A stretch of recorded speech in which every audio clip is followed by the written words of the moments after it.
Horses coming in. Basically, he's carrying a scale, and basically they're selling food by weight. This is the way we did it in Tanzania. You go to the market, you would walk up, and you would say, "Oh, you want onions? How many onions do you want?" "I want a kilo or a half kilo." And they would put the weight on one side of the scale. They would put the onions on the other side. It would even out. Okay, there you go. Here's your onions. And so this guy in the black horse is carrying the scale because food is going to be sold by weight. Basically, it's talking about rationing and food lines. In the 1990s, we see this depicted in Somalia when things were going on there in the early to mid 1990s. They said that basically they were facing a famine. This is the words they use, of biblical proportion. In other words, a lot of people were dying because they couldn't get food. Even though it was going in, they couldn't get the food because warlords over there would confiscate the food and use it for them. So, we have shortages of food. We have rationing. We have food lines. And basically it says that you would work one day, during this time you're going to work one day to buy enough food for one person. Enough food. One day's wages, enough food for one person. And so there's going to be basically a lot of shortages, but there's also going to be some basic things that you need. It talks about oil and wine here, oil to cook with, wine to purified water. Those will be there, but the staples will become very valuable and protected. And in many cases, only the privileged people, the ones who probably have a lot of money, will be able to have these staples. Others will just have to scrounge for it. We heard a story at a men's ministry meeting, I think it was 2 months ago now, about a young lady. She grew up in Romania.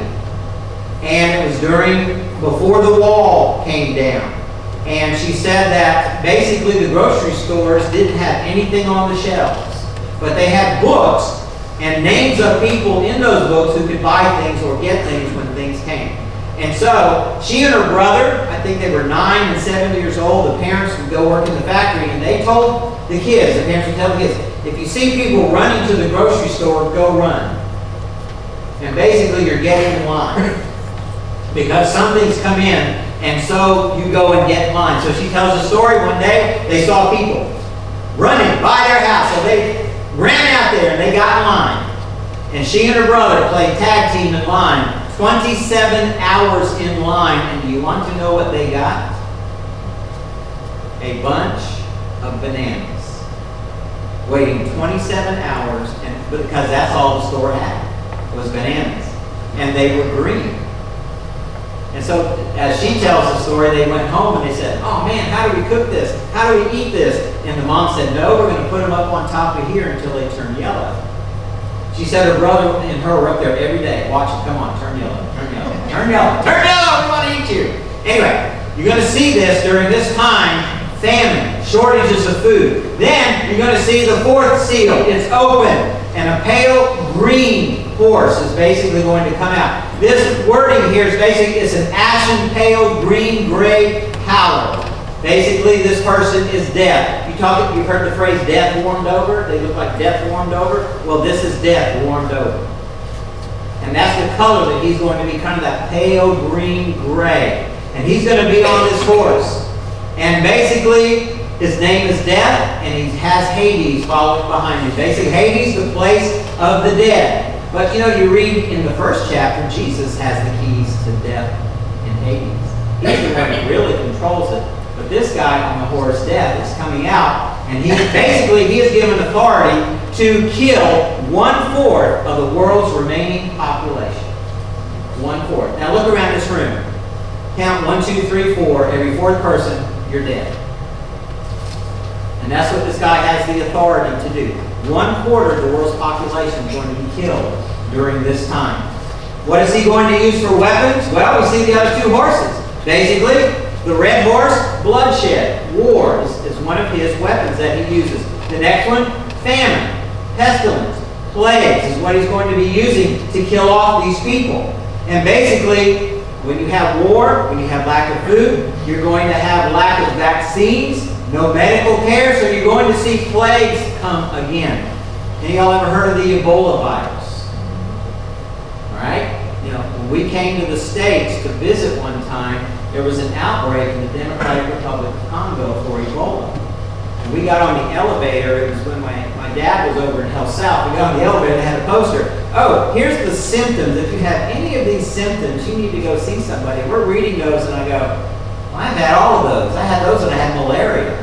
And so anyway, so Ebola is the thing that will take out people. Remember the Black, well, y'all don't remember the Black Plague, do you? Some of y'all might. The Black Plague, the bubonic plague. Did you know that there's places the bubonic plague has made a little bit of a comeback in some places? And then you have basically one that they're telling you right now, go down to wherever you need to and get your flu shot. How many people did influenza kill? Some of y'all can remember that. You had outbreaks of influenza. And then you have HIV, AIDS. You know, it just goes on and on and on. You don't have the vaccines. You're not vaccinated. You have to deal with all these things. And basically, he also says another one of the weapons is animals. Because you have war, you have famine, what are animals going to be doing? They're going to be foraging for food. Like I said before, you know, here you go to a zoo and look at animals, and you know, but in Tanzania, you are on the menu.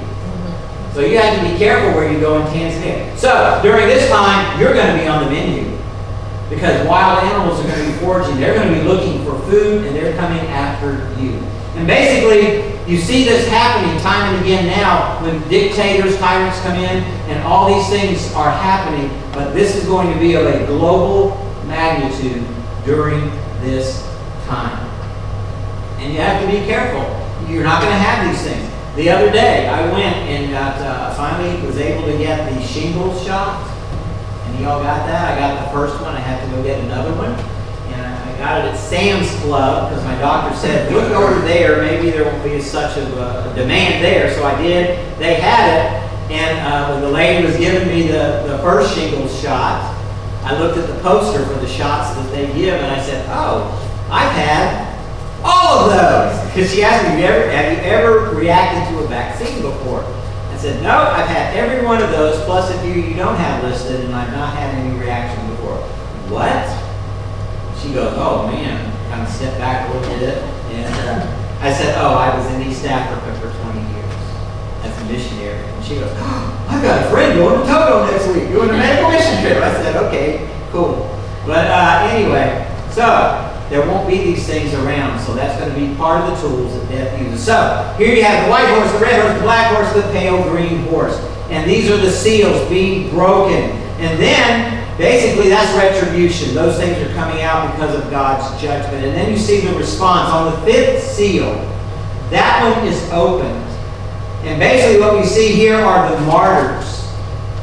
These people, now this is from time past, to this time, these are people who were actually killed simply because they believed in Jesus Christ and they stood for their beliefs and their faith in Him. These are the martyrs. And basically, their lives were given as a living sacrifice to God. And so, as they're there, they're praying. But they're saying, how long, Lord, how long? They're not praying for personal vengeance. You would think, yeah, God, get them. But they weren't praying for personal vengeance. They were praying basically for God's holiness and God's justice to come forward and to deal appropriately with those people who killed them. You know, when we pray, the Lord, y'all pray the Lord's Prayer, and you hear the phrase, Thy kingdom come, Thy will be done. That's what these martyrs are praying. Lord, Your kingdom come, and it is coming during this time. And Your will be done. God is going to mete out justice and holiness to these people. Some of the stories, there's one, you know, when you think about a martyr, you think about somebody mainly in war. And basically it says that Vivia Perpetua was a beautiful 22-year-old woman of noble birth who lived in Carthage in the year 203. She was married and had an infant son whom she was nursing. She had been studying Christianity when Emperor Septimius Severus issued a decree forbidding conversions to Judaism or Christianity.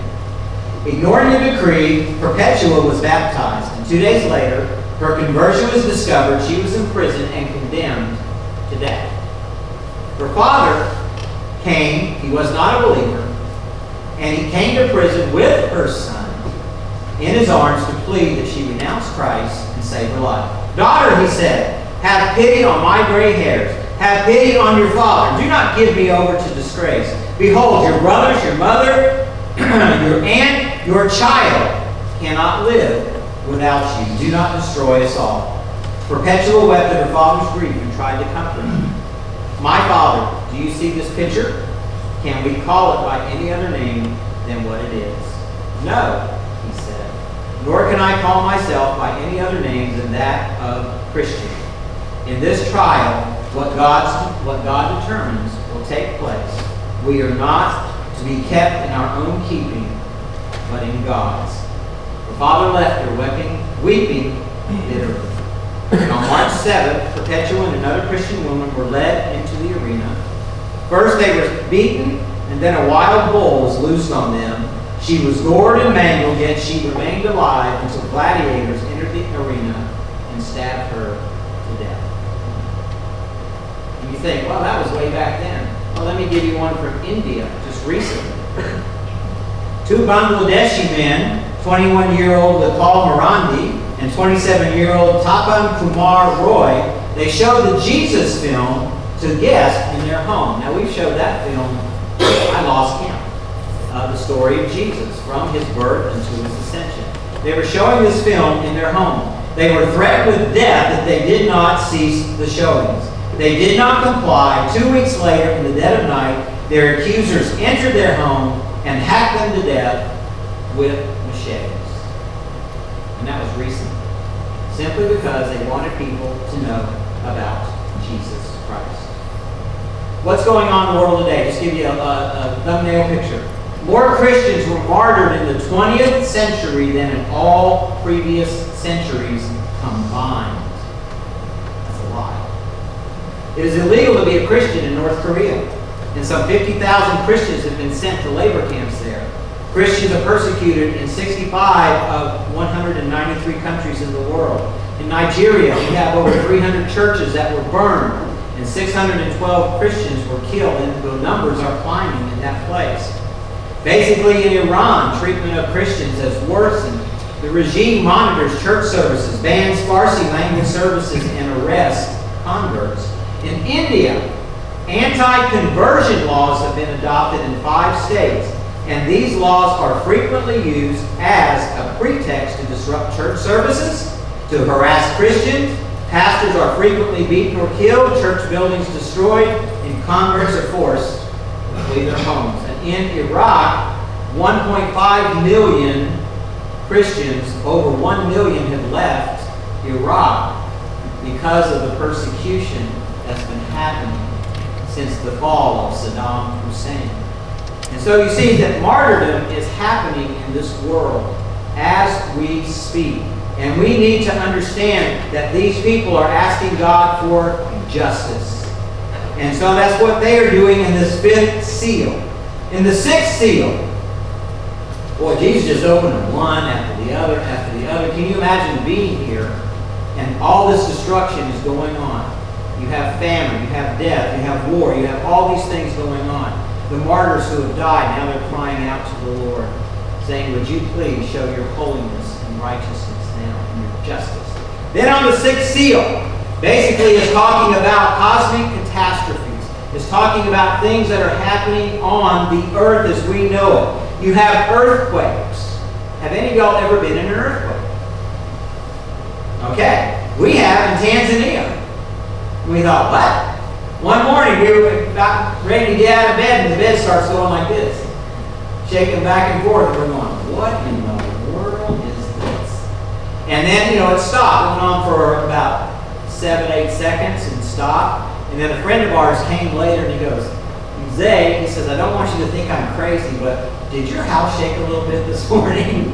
I said, yes. He goes, ooh, good. I wasn't imagining it. And I told him what it was. But basically in these catastrophes in the 6th seal, you're going to have earthquakes, And when you have earthquakes, what else do you have? Basically, you're going to have volcanic eruptions. Volcanoes are going to erupt in different places. And it talks about basically not being able to see the sun. All right, in 2010, I don't know if you remember, we do, that in Iceland they had some volcanic eruptions that disrupted international air travel. Because basically, you know, the debris was in the air, and all around when Mount St. Helens went off here in the United States. And we get residual fallout on the East Coast, and it was on the West Coast. You know, and here we get it, and it blots out the sky. There's so many volcanic eruptions going on. And so all this is going into the air. The sun's darkened, the moon turns a blood red. Basically, they don't know what is going to happen or the results from this. But as it goes, it's catastrophic. Basically, it talks about the sky as a scroll is rolled up. You will not recognize the sky. For what we see now, you won't recognize it because of the cataclysmic effects that are going on. Can you imagine? We hear about earthquakes in different parts of the world, don't we? In China there, and over here they had, and this was a 7.2, this was a 6.4, and this was this and this. This is going to be a global earthquake. Now, can you imagine the whole earth quaking? All those plates, the tectonic plates, hitting each other, buckling, going up and down, and moving. And one person said that whole continents could be realigned during this time. And so all of this going on, basically, but yet you have people and they're calling and they're saying, please God, please let the mountains fall on us. Let all this occur. We can't stand this anymore. Basically, this was God's judgment. These people still unwilling to turn toward God's love, still not experiencing His grace. They are unwilling. So basically, now they're facing His wrath because they don't want to turn. And so then we go into the next chapter and we see the seal of Israel. You see the 144,000 people who are sealed from the 12 tribes. And they're sealed with a seal. Basically, in the first part of the chapter, it says the angels, God tells them, the angels holding back basically the four corners, north, south, east, and west. Hold back the winds. Hold them back. And then another angel comes and said, okay, hold up until we seal those people in Israel. The 144,000. Keep them from harm until they have a seal on them. And basically these people, I don't know what the seal is going to look like. But basically, they're going to have the seal of God contrasted with the mark of the beast, which we're going to see later. And they're going to be sealed by God. And they are going to go out and be evangelists during this time. And they are going to tell people about Jesus Christ and who He is. And people are going to be saved during this time. They are. And these people are going to be sealed. They're going to be protected so that they can go do this job that God has given them to do during this most cataclysmic time in Earth's history. And so, physical challenges, they'll be okay. It won't destroy them. They'll be challenged a bit, but they will be able to keep going and keep giving the message of Jesus Christ. And then we see also there's a multitude. John doesn't know who it is. They're singing. They have white robes. They're waving palm branches. Does that sound familiar? Palm Sunday, we take branches and wave them. Who are these guys? John, who are these people that are rejoicing in all of this? The white robes, they were delivered. The palm branches showing victory. And basically, finally, John gets an answer, and he's told that these are the people who have died during the tribulation time. They have believed in Jesus Christ after He came, after He took the church. And they were basically martyred because they turned to Jesus Christ during this time. And so they're there. They're having basically their own worship service. Their clothes have been washed in the blood of the Lamb. And they have white robes. They have palm branches. And basically says there's going to be no more suffering for them because they suffered terribly during this time, making a stand for Jesus Christ in a most unpopular time, especially when the Antichrist was making basically his climb to power. And so basically it says that they no longer will hunger. They will no longer be thirsty. They'll no longer suffer with the heat. How many of y'all complain about the heat? Yeah, I know y'all complain about the heat. How many of y'all complain about the cold? We just can't satisfy you all. Everybody complains. These guys now you see about the cataclysmic events, sun's blotted out, moon's red, all this stuff. Basically, some people have theorized that the outer atmosphere is going to be torn out. And so basically it protects us from UV rays. That's going to be taken out, and it's going to be a very hot heat, very penetrating heat. Now we live in a place that was 120 degrees in the daytime and 95 degrees at night. We didn't have air conditioning. So we lived in the good old days. We had ceiling fans, but that was hot. The sun was pretty intense. We were living just 3 degrees below the equator, so the sun was pretty intense. It's going to be much more intense during this time. But these martyrs, God is going, basically, He's going to shelter them. How many of y'all look for shelter when it's hot outside? What do you look for? Where's that shade tree? Where's that shade tree? And that's what we look for. I told people, I learned in Tanzania, you look for the acacia tree. It goes up, it looks like an umbrella, and it's got a lot of shade. You live in the shade, wear your hat, wear your sunglasses. And so God's going to be their shelter. He's going to protect them. And basically the lamb we talked about earlier is now going to be the shepherd. And He's going to shepherd these people and lead them. And basically it says in Scripture to living water. Anybody know Psalm 23? He leads me beside still, calm waters. He puts me in the green pastures. And this is what is going to happen to these martyrs. Jesus is going to shepherd them and give them relief from the things that they suffer. And He said, when? They said, well, the tribulation's not over yet. You're still going to have people joining you. But it's coming. There's going to be an end. So, we come now to the seventh seal. Remember, there were only 7. We come to the last seal. Jesus breaks it open, and then there's silence. There's silence. We know about hurricanes, don't we? What's the best place to be in a hurricane? In the eye of the hurricane. It's calm. There's nothing going on. But you have the front part of the hurricane that comes through. Then you have the eye, and then you have the back part. And many meteorologists say that the back part is worse than the front. And so here we have the 7th seal opened, and there's silence. It's kind of like a calm before the storm.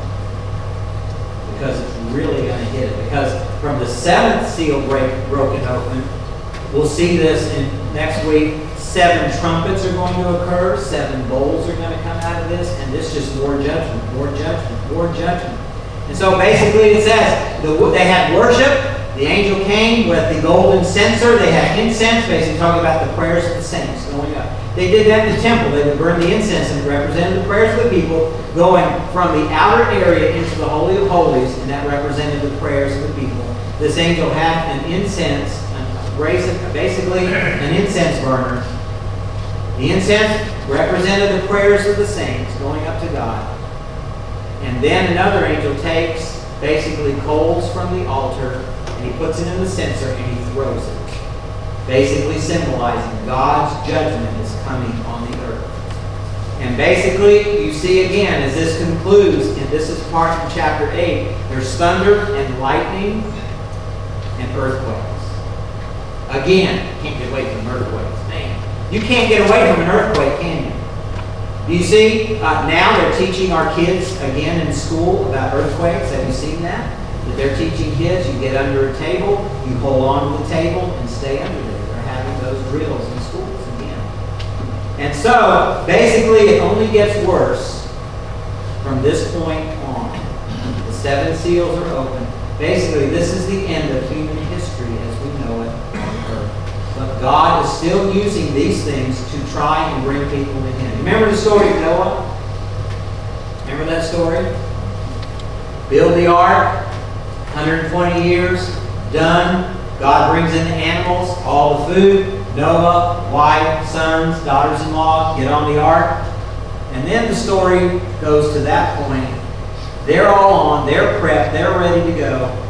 God left the door of the ark open for 7 days, giving people one last opportunity to get on that ark before the floods and the rain came.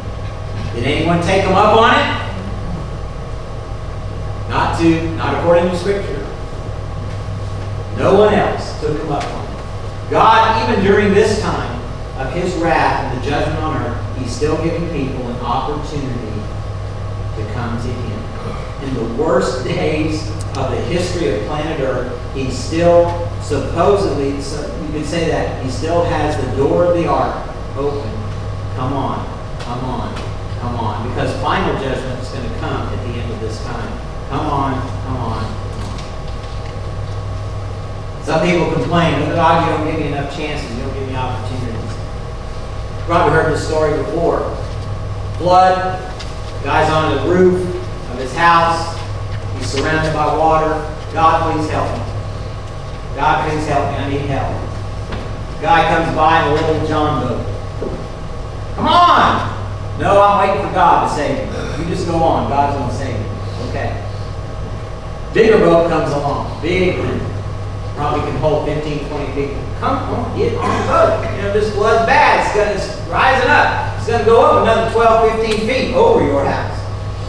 I'm okay. God's going to help me. God's going to save me. You know, he's scooting up onto the the top pitch of the roof. Top pitch. Right there. And all of a sudden he hears pop, pop, pop, pop, pop, pop, pop. And it's Randall flying a helicopter. And it comes down. Well, not really, but anyway, the helicopter coming. Hovers, like a Coast Guard helicopter. Come on, throw a rope down there, tie it on, get on there, we'll pick the rope. That's okay, God's going to save you. God's got this. You can go on. All right. Guy drowns. Gets to heaven. He's a Christian. He's mad at God. God, why didn't you save me, man? What's your problem? I asked you, and you didn't do a thing. And God said, wait a minute. I sent a John boat, a bigger boat, and a helicopter. He said, what more did you need? And so that's what God is doing today. He has sent everything we need to be rescued, given us the opportunity. Are we taking it? Let's bow our heads for this. God's giving us what we need. Are we taking it?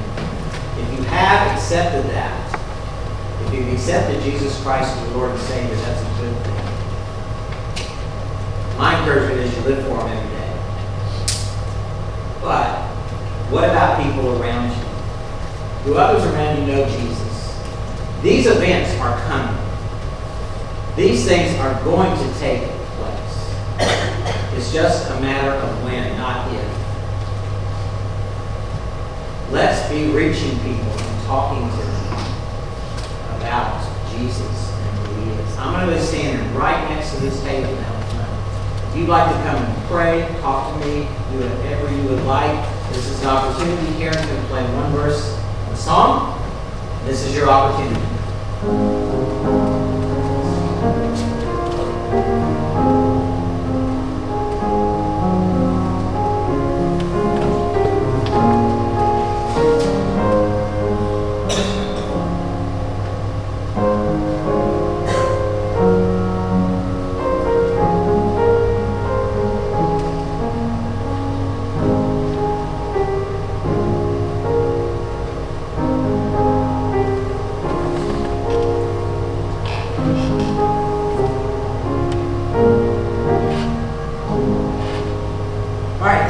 Being here today, I forgot to mention a little project that we're doing. If you'd like to buy socks for our troops, you can see the socks over here on this table. And those cards go with the socks. So there's a witness that goes with those socks to those troops.